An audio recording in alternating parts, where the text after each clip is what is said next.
Magandang buhay mga kasangga. Ako nga po pala si Police Staff Sergeant Maria Victoria Mongasig ng Olongapo City Police Office. Samahan niyo po kung alamin ang mga programa ng inyong kapulisan dito sa Olongapo City. Kabilang na nga po dyan ang Bike Patroller sa pangunguna ni Police Colonel Charlie D. Umaya.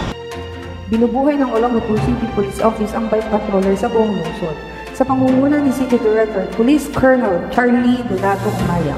Layunin nito na paigtingin ang police visibility sa buong lungsod ng Olongapo, lalo ngayon na katatapos ng summer vacation at ang pagdagsa ng turista sa buong lungsod.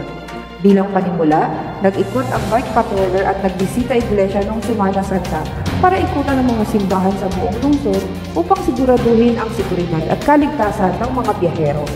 Sinundan naman ito ng linggo-linggong pagpapatrolya tuwing Miyerkules dahil sa napaka-epektibong resulta ng gawain ito. Ang bike patrol ay isa lamang sa maraming uri o strategy ng pagbabantay seguridad.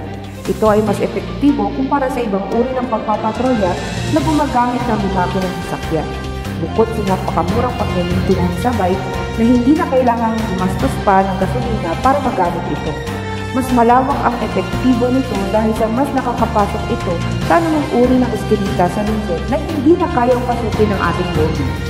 Bukod sa pulis ay maaari din itong makasama sa pag-iikot ang ating mga force multiplier sa bawat barangay upang mas mapanatili natin ang seguridad ng komunidad at bilang partner ng pamayanan tungo sa ligtas at mapayapang bayan.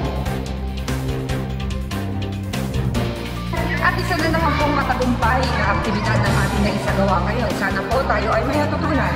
Don't forget to like, share, and subscribe sa aming official FB page and YouTube channel. Laging tandaan, basta pulis na po, disiplinado.